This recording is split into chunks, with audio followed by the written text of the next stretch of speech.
Hello guys. Ram Ram. कैसे हो? हाँ भैया ठीक हूँ। आप लोगों की कृपा है।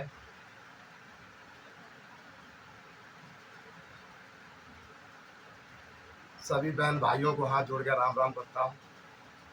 और मैं श्यामपाल वर्मा यूट्यूब चैनल पर आपसे क्षमा चाहता हूँ, गलती चाहता हूँ। मेरे बहन भाइयों, चाचा चाचियों, मेरा बेटे बैठियो, क्योंकि मैं एक नया यूट्यूबर हूँ और मेरे बात एक समझ नहीं आती है कि मैंने चैनल तो चालू कर दिया और मेरे माइंड में, दिमाग में ये भी बात फंसी रहती है कि ऐसा क्या वीडियो बनाया जाए जिससे हमारे ऑडियंस भाइयों को पसंद आए। और हम खास करके वीडियो आपके लिए बना रहा हूँ। आप एक बार हमारी वीडियो देखिएगा। हाँ, आपके लिए बनाई हमने वीडियो ये। आप एक बार देखिएगा हमारी वीडियो में आपके लिए क्या क्या मिलता है। ये तो देखने के बाद पता लगेगा।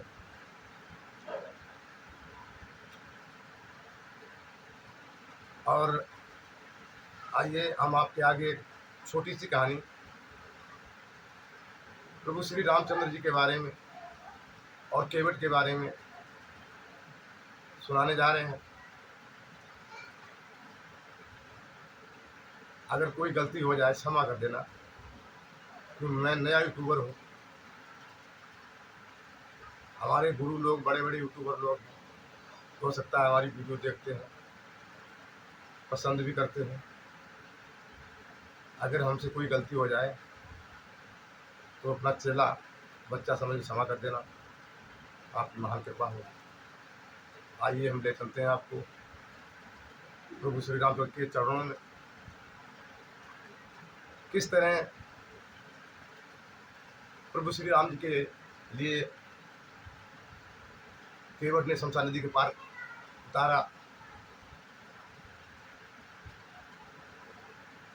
माता जानकी, राधा लखनलाल, प्रभु श्री रामचंद्र जी जब घाट पर पहुंचे हैं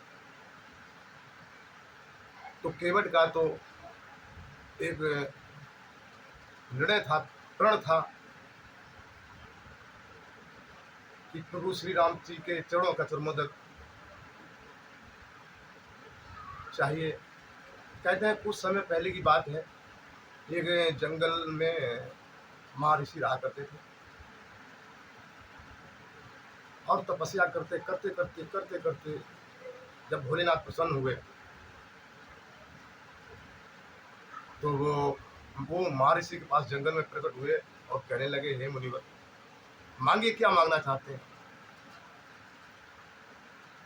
तो साधु ने कहा हाथ जोड़ के, हे प्रभु, हमें कुछ नहीं चाहिए, केवल आपके चरणों का मुझे प्रसाद चाहिए। प्रभु, आपके चरणों का चरमोदक चाहिए, मुझे पीना चाहता। जब ऐसा वो साधुवाद ने कहा तो भोलेनाथ कहने लगे, जाइए, ये आपका वचन हम अवश्य पूरा करेंगे, लेकिन इस जन्म में नहीं। उसके लिए आप एक जन्म और लेना पड़ेगा।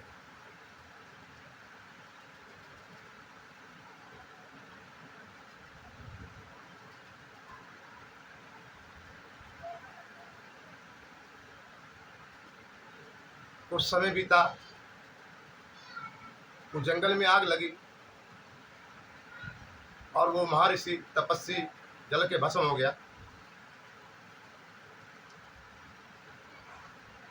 कहते हैं कुछ समय के बाद में उसी महर्षि ने प्रभु के झील सागर में एक कछुए के रूप में जन्म लिया और रोज प्रभु के चारों तरफ घूमता है, कहता, हे प्रभु, आपने हमें वचन दिया था कि आपको अगले जन्म में चरमोदक देंगे। अब तो प्रभु मेरा दूसरा जन्म कछुए का हो चुका है, अब तो हमारी पीड़ा को समझिए गुरुजी, हमारी परेशानी को समझिए, क्योंकि माता जान की पैरों तरफ जाता हूँ भगा देती हैं, और जब सर की तरफ जाता हूँ तो शेषनाग जी भगा देते हैं। तो बताइए प्रभु, आपका चरणों चरणों तक हमें किस प्रकार मिलेगा।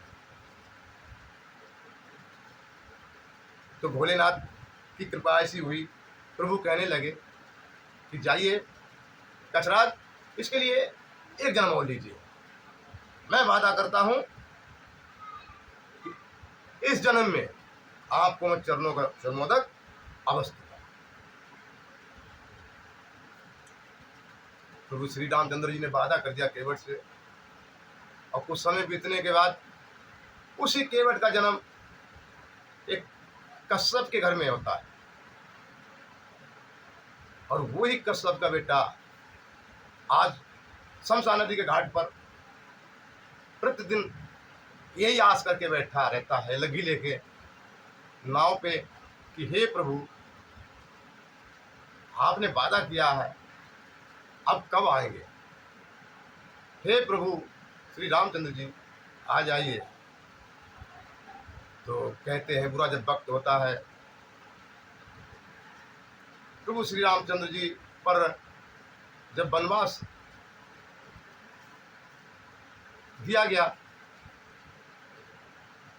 तो प्रभु श्री रामचंद्र जी वन के लिए चलने लगे, तो माता जानकी ने हट किया, भोलेनाथ भोलेनाथ, हे गुरु, हे मेरे परमेश्वर, आपके बगैर हमारा इस जीवन ये किस काम का, आपके बगैर तो हमारा जीवन अधूरा है।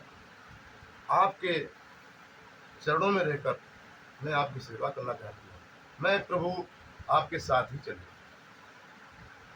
राता लखनलाल भी चल दिए, तीनों प्राणी जंगल के रास्ते जब उसी शमशान घाट पर पहुंचे हैं, तो केवट ने देख लिया दोस्तों दूर से, तो कहने लगा, हे प्रभु, हो ना हो तो मेरे आराध्य प्रभु श्री रामचंद्र जी आज हमारे घाट पर आ चुके हैं। छुप के बैठ गया झाड़ियों में, और बड़े प्यार से प्रभु श्री रामचंद्र जी को निहार रहा है, माता जानकी को देख रहा है, राधा लखनलाल को देख रहा है, जी भर के देखने के लिए झाड़ियों छुप गया। और इधर प्रभु श्री रामचंद्र जी, माता जानकी, लखनलाल जब शमशान घाट नदी पर पहुंचे हैं, तो केवट को जब नहीं देखा, तो प्रभु श्री रामचंद्र जी कहने लगे कि भैया केवट आ जाइए, कहाँ है, हमें शमशान नदी के पार पहुंचाइए। केवट आया, हाथ जोड़े, बोले, हे मेरे आराध्य प्रभु, आज मैं धन्य हो गया। प्रभु श्री रामचंद्र जी ने केवट के लिए चरणों का चरणोदक दिया।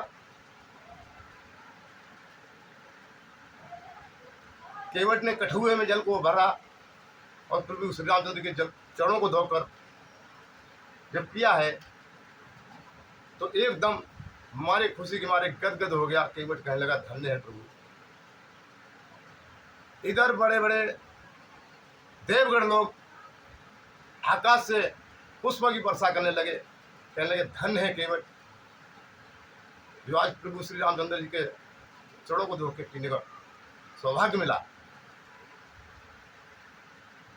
तो आज केवट ने इस प्रकार से प्रभु श्री रामचंद्र जी, माता जानकी, राधा लखनलाल को नाव पे चढ़ाया है, और लेके लग गई। जब नाव को बढ़ाया है, तो दोस्तों जब नाव उस किनारे पे ले गया केवट, और फिर नाव को घुमाया, और घुमा के बीच धार में फिर रोक दिया। फिर बीच धार से दोस्तों निकाली नाव, फिर किनारे पे लगा दी, फिर किनारे से बीच धार में फेंक दी।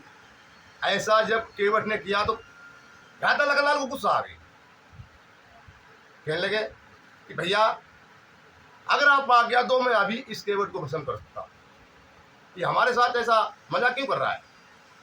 प्रभु श्री रामचंद्र जी कहने लगे, ठहरो भाई ठहरो, मैं बड़ी नम्रता भाव से पूछता हूँ केवट से कि मेरे साथ में ऐसा क्यों कर रहा है। लेकिन कुछ समय कुछ चीज़ें ऐसी होती हैं, वहाँ पे व्यक्ति को झगड़ा नहीं करना चाहिए। कहते हैं एक नाई के बाल की कटाई कभी उधार नहीं करना चाहिए, जहाँ तक बने नगद ही दें।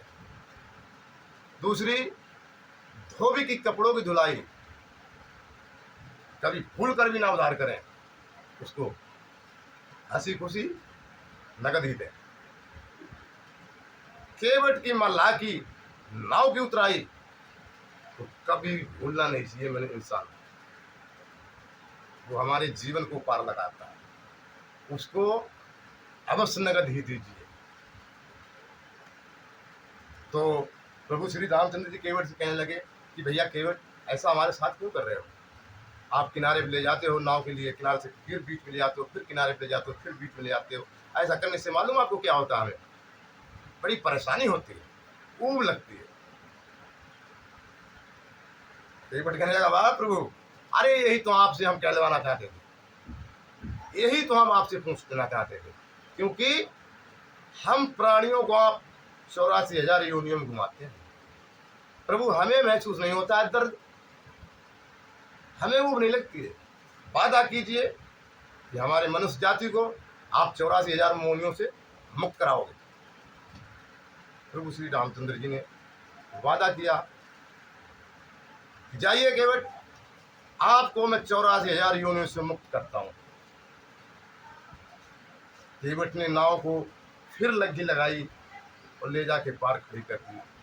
बोल सिया बोले रामचंद्र की जय।